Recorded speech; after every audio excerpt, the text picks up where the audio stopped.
My sister took everything from me. My job, reputation, even my parents' trust. She thought she'd always stay on top, but I wasn't going down without a fight.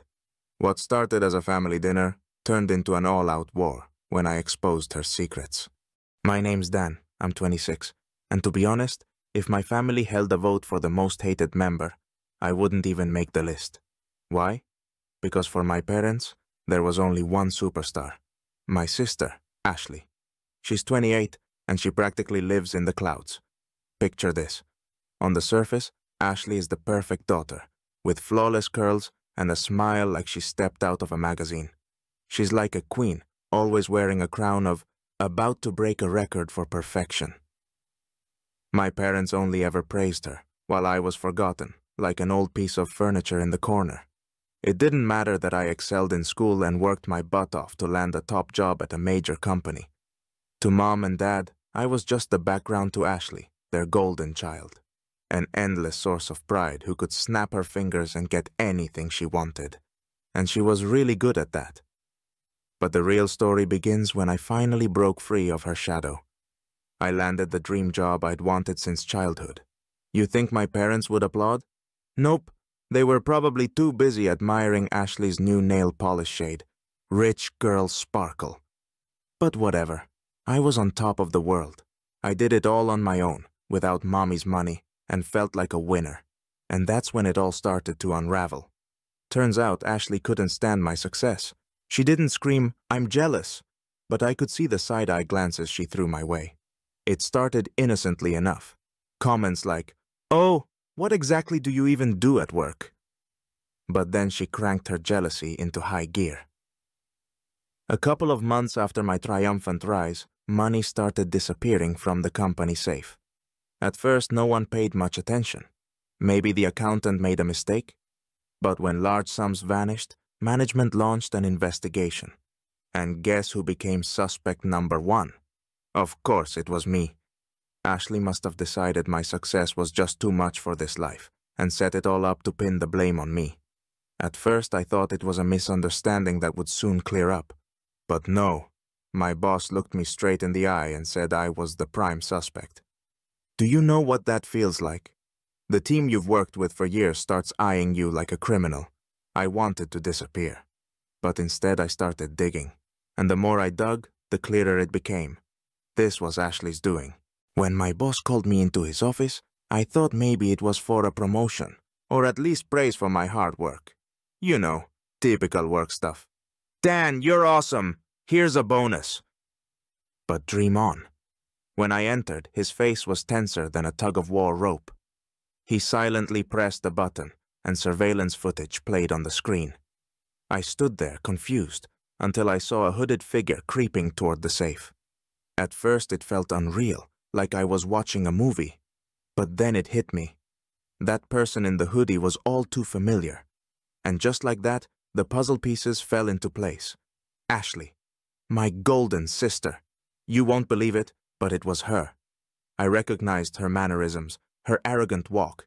She moved like she was always on a red carpet. I almost laughed at the absurdity of it all. But of course, I held it in. So, this was how she decided to frame me, in classic spy thriller fashion. Naturally, I didn't have concrete proof, but I knew it was Ashley. Who else would hate my success enough to sneak into my office and steal money to frame me? At first, I thought I could easily explain to my boss that it wasn't me. But things weren't that simple.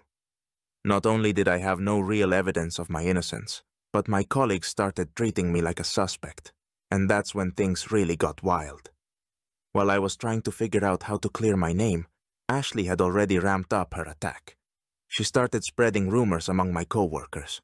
"Oh yeah, Dan's always been weird. Too quiet. Probably hiding something dark."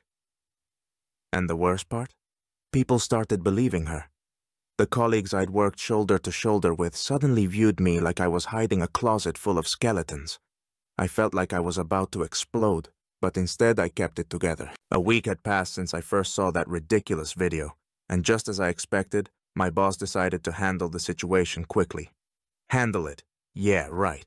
He didn't even give me a chance to explain myself. I walked into his office, hoping for at least a conversation, maybe a chance to clear things up.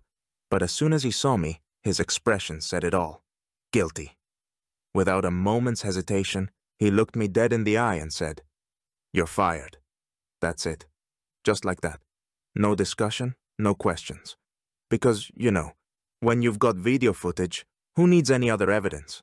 Perfect logic, right?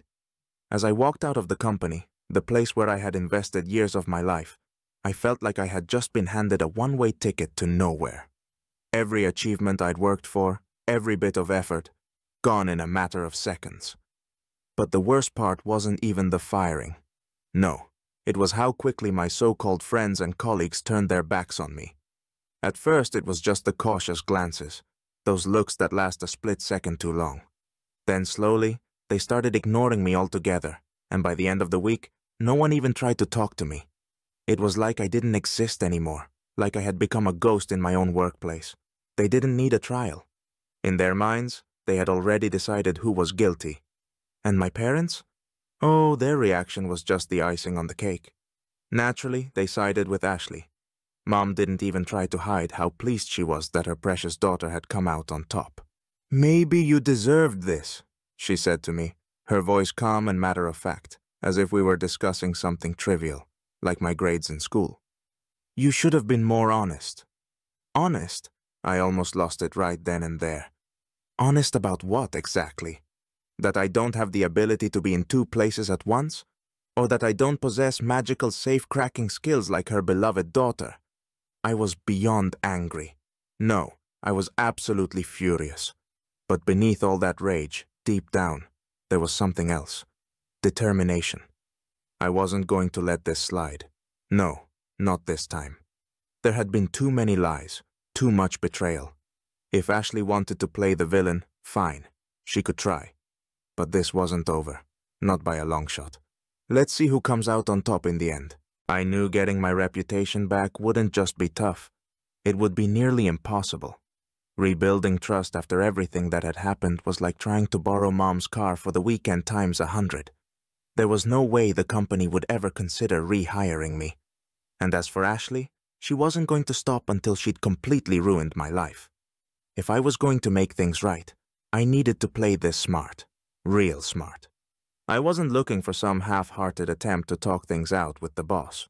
No, I was thinking of a full-on strategic takedown, the kind you only see in spy movies, with calculated moves and clever deceptions. And there was only one person I knew who could pull something like that off. My old friend Mark. Mark was a tech whiz.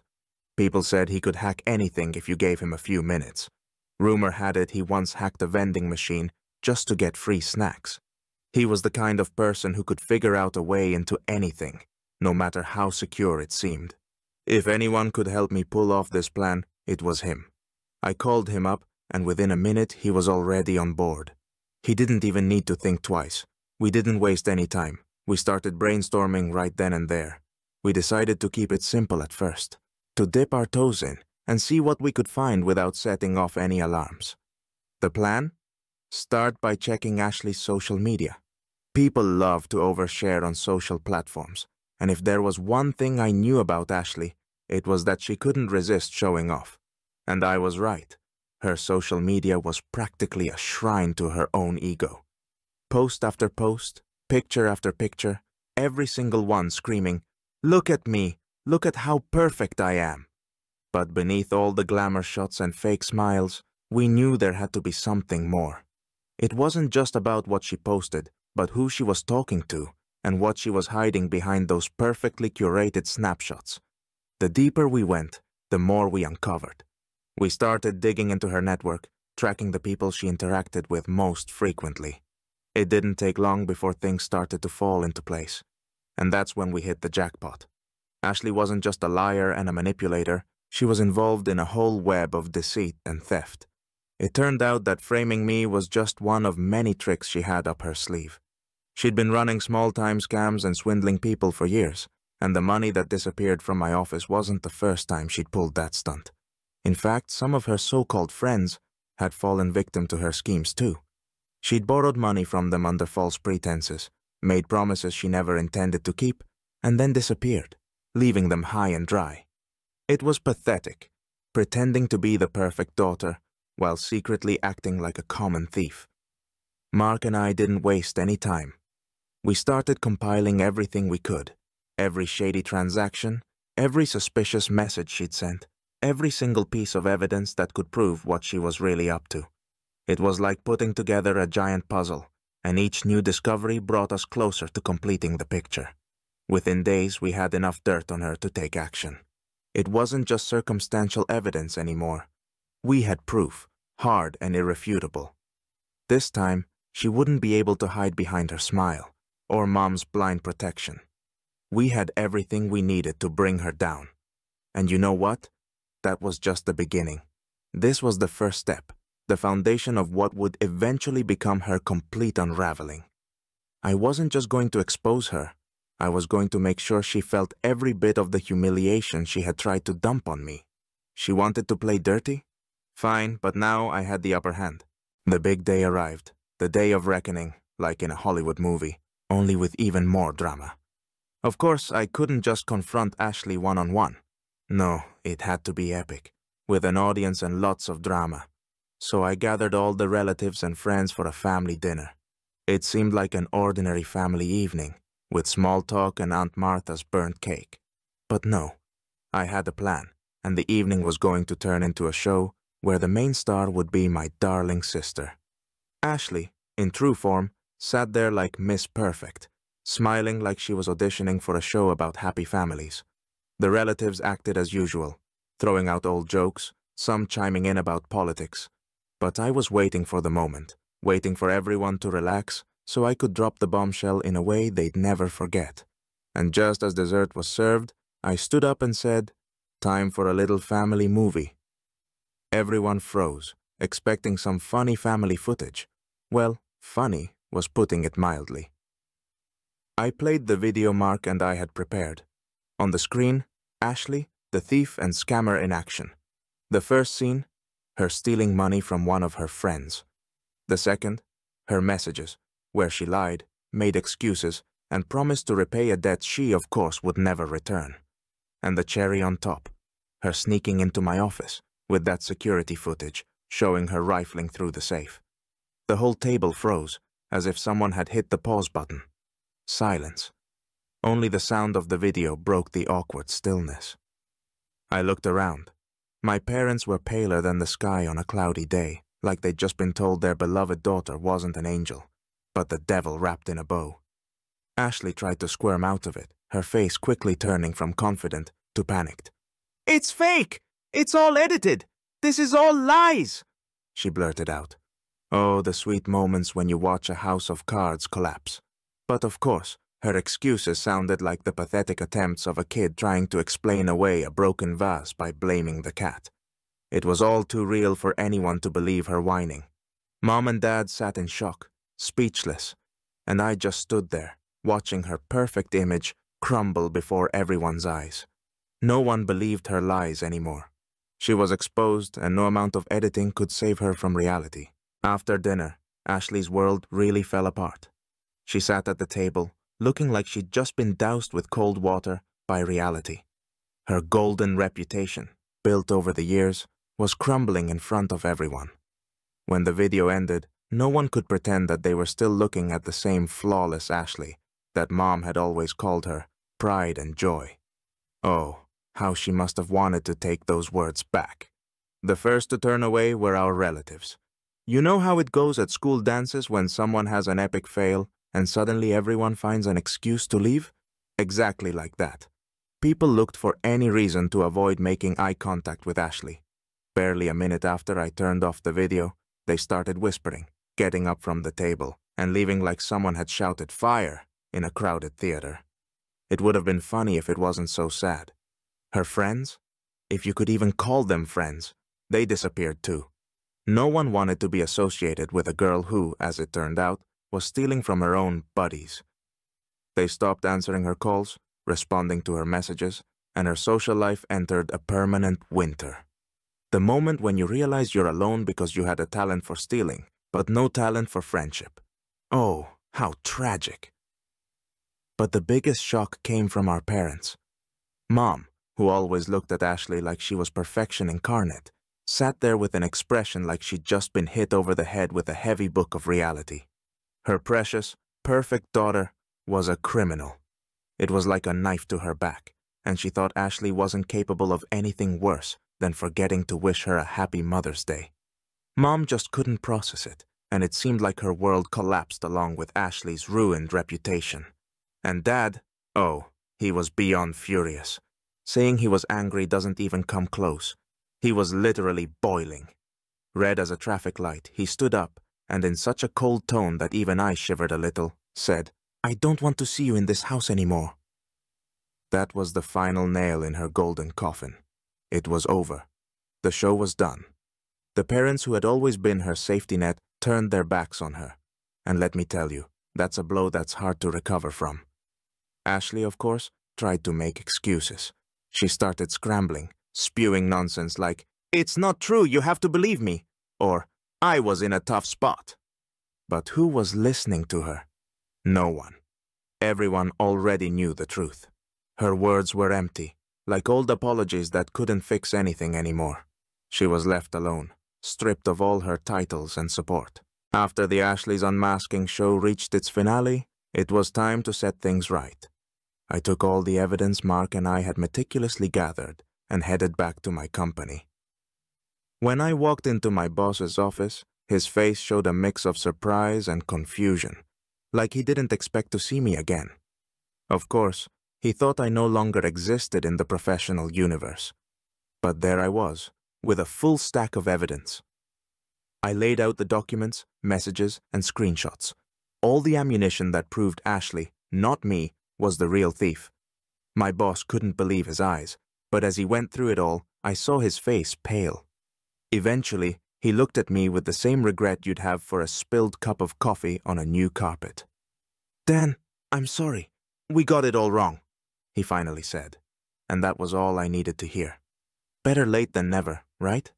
I was reinstated at work like nothing had ever happened, and even my colleagues who had recently looked at me like a thief started apologizing.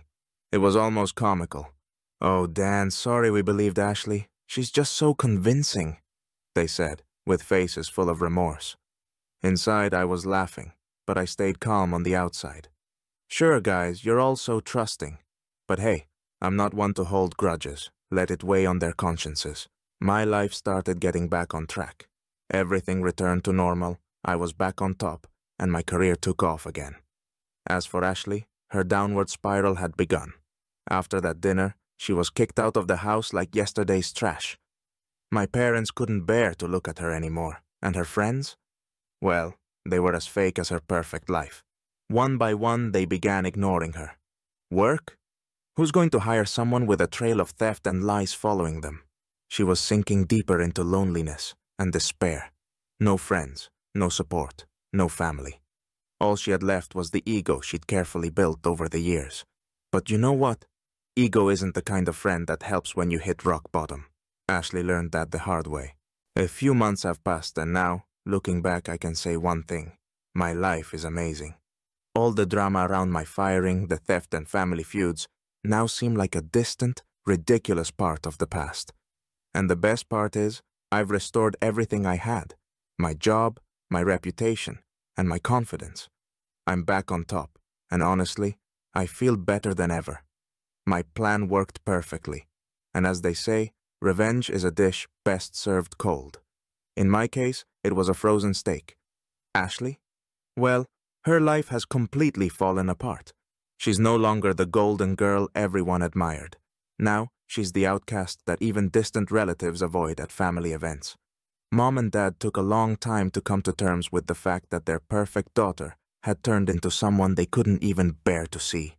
But no matter how sad it is, reality is harsh. Ashley dug her own grave. I learned one simple thing. You can't let people like Ashley run your life. If you let someone walk all over you, don't be surprised when you end up in the dirt. So, I took my fate into my own hands and played her at her own game.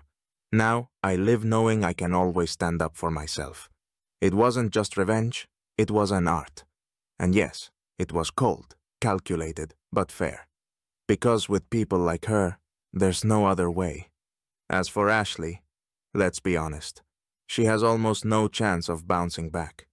All her bridges are burned to ashes. Her former friends? They wouldn't dream of coming back. Family? It doesn't look like Mom and Dad will ever want her back for dinner. Her life is one big mess now, and it looks like she's going to be in it for a long time. And me? I'm enjoying my triumph because I earned it.